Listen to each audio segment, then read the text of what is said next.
listening to WZMB Zombie Radio.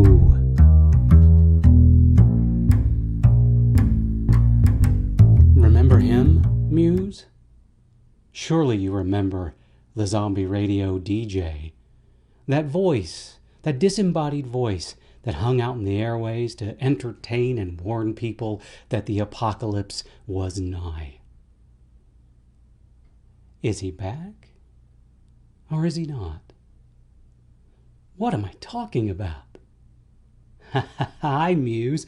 It is I, the voice of the Zombie Radio. It's kind of related to what I want to talk about today. No, I'm not going to talk about Zombie Radio or the books from the Zombie Radio series or the iZombie books or anything else related to the apocalypse. Maybe not directly. What I want to talk to you about today, Muse, is narrators. Yeah, narrators.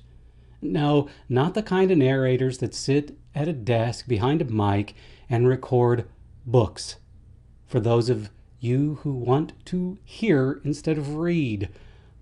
I'm talking about the narrators within the books. Now, this is a rather interesting topic, and I find it not only fascinating, but quite relevant to what I do. Now, if you ask most writers, or most editors, or most anybody that has studied the art and craft of writing, they will say, for the most part, that the narrator is there simply to convey a story. They are like the bread of a sandwich. All the important stuff actually lies between the slices of bread, and the bread is just the medium with which to deliver the good bits into your belly. I have a different take on that. Now, this take I have on editors kind of depends upon what I'm writing. Now, for the most part, I write in first-person past tense. There's a reason for that. I find first-person past tense to be more accessible and more immediate to the readers. Why? Because you are getting to read direct thoughts of the main character. And how more immediate can you get? I always find that a narrator is somewhat removed from that immediacy. So you have a narrator that's kind of up here in the background, looking down on the character, narrating what the character is doing. And the narrator can't really get involved with the feelings of the character, of the main character. He can comment on them, but not really be directly involved with them. So most of the times, especially when I have a particularly interesting main character, I want the readers to be able to experience that firsthand. Now, there have been some books where I have used a kind of dual-headed approach, where the main character is the protagonist is written in first-person past tense, and the antagonist is written in third-person past tense. Sometimes I do that in such a way that I can convey the immediacy of the protagonist and get a little bit more descriptive with the antagonist.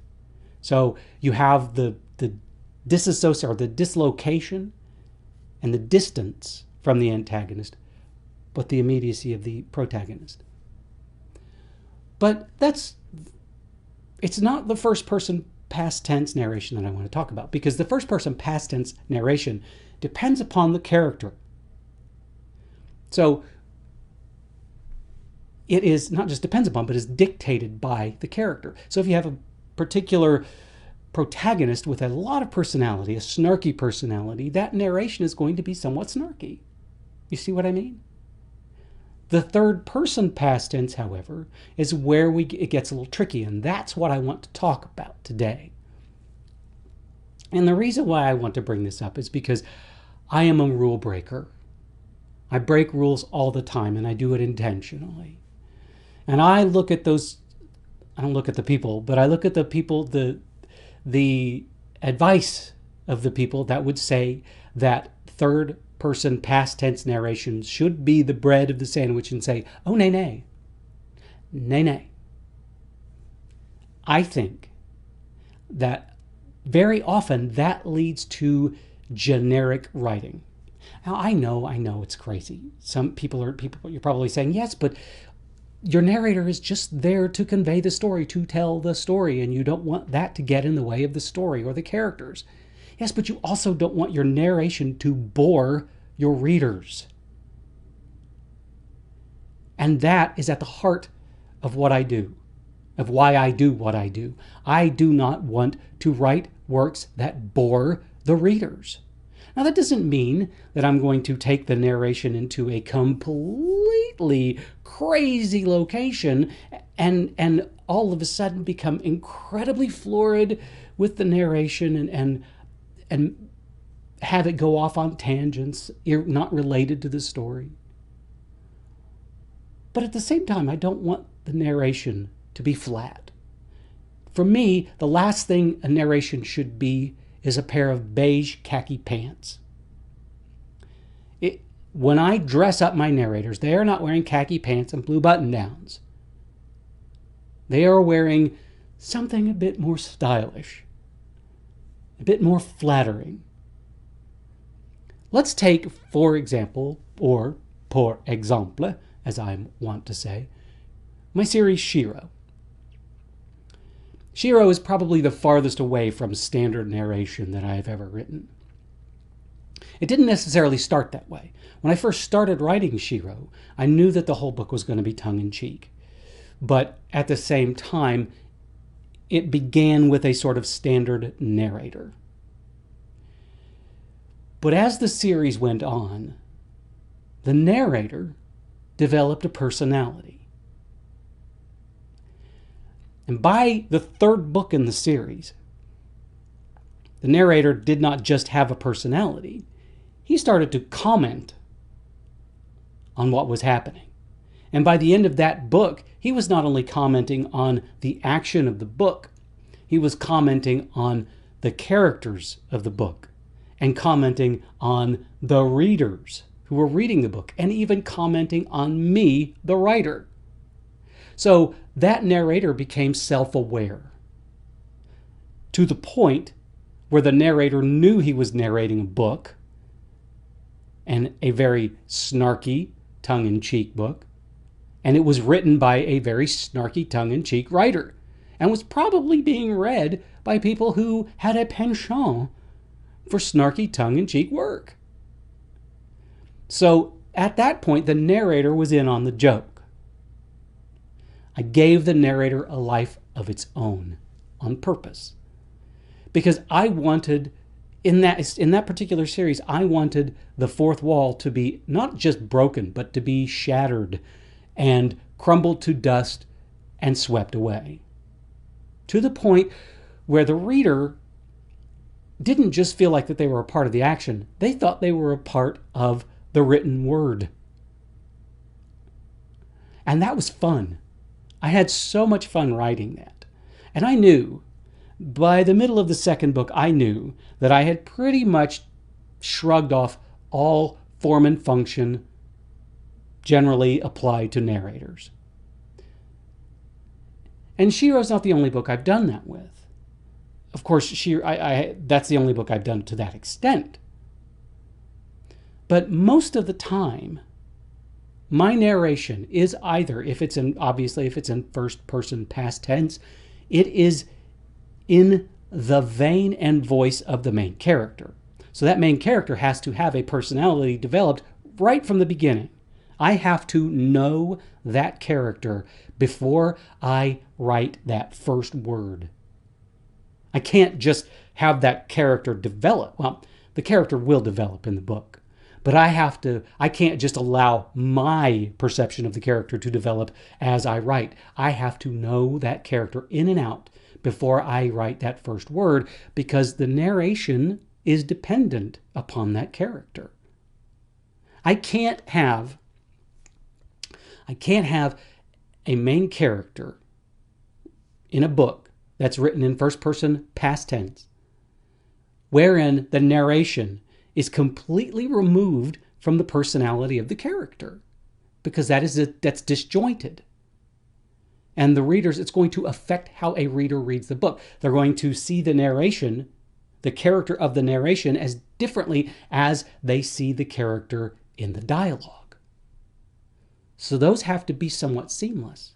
Now, if I'm writing in third person past tense, what I generally do is I have to know what kind of person would be in on this story. Who is it that would be able to see this story unfold in real time? What kind of fly on the wall is involved in this?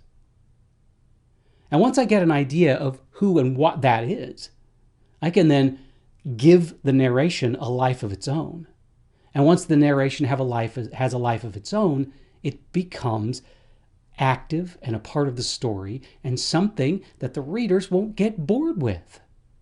And maybe, just maybe, this is coming from my own personal take, but when I read books myself, if I start getting bored with the narration, regardless of how good the story is, it could be the most incredibly engaging and wonderful story in the world, but if I get bored with the narration of a book, I'm not going to finish it. And I've been that way since I was a little kid. You know, if I pick up a book and I start reading it and I'm bored with what I'm reading, I ain't going to finish it. And it doesn't matter if the dialogue is brilliant, because typically speaking, what comprises the majority of a book? The narration. So do you want, as a writer, to have a book filled with a majority of words, sentences, and paragraphs that will bore a reader? If not, then give your narration life. Even before you start writing that book, picture in your head who that narrator is. I mean, maybe it's actually somebody real. Is your book narrated by Morgan Freeman? Or is your book narrated by Carrot Top? Please don't have a book narrated by Carrot Top. I mean, not in reality, but in your imagination. Don't think of Carrot Top as you write your book. Morgan Freeman, fine. Carrot Top, not fine. Sean Bean, okay. James Earl Jones, yeah. Larry David, maybe if it's a comedy. If it's a rom-com, no, not Larry David. But you see what I mean. Make up somebody. You're a writer. Use your imagination. Invent a narrator for your books. But if you do, make sure you flesh them out. Give them dimension. Know who that narrator is. I mean, think about it this way. We've all had that person in our lives, be it a family member or a friend or whatever, who knows how to tell a story. Really, truly knows how to tell a story. They can engage you in ways that other people can't.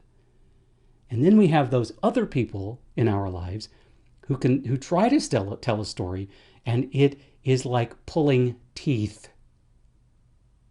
And you would rather listen to yourself grind the bones of your arm in a garbage disposal than listen to them tell a story. You don't want your books to be narrated by that person. You want your books to be narrated by the other person. So break the rules. Of course, before you break the rules, you've got to know the rules. And then if you start researching the rules on book narration, you're probably going to come up empty for the most part, with the exception of perspective and tense and blah, blah, blah. So don't be afraid to venture outside of your comfort zone and get creative with your narrators. Your books will rise to the occasion, and your writing will be on a new and exciting level. And if you want to practice this, practice writing short stories with crazy narration. I mean, think about this. What if you were to write a short story, a romantic comedy that was narrated by the clown in It?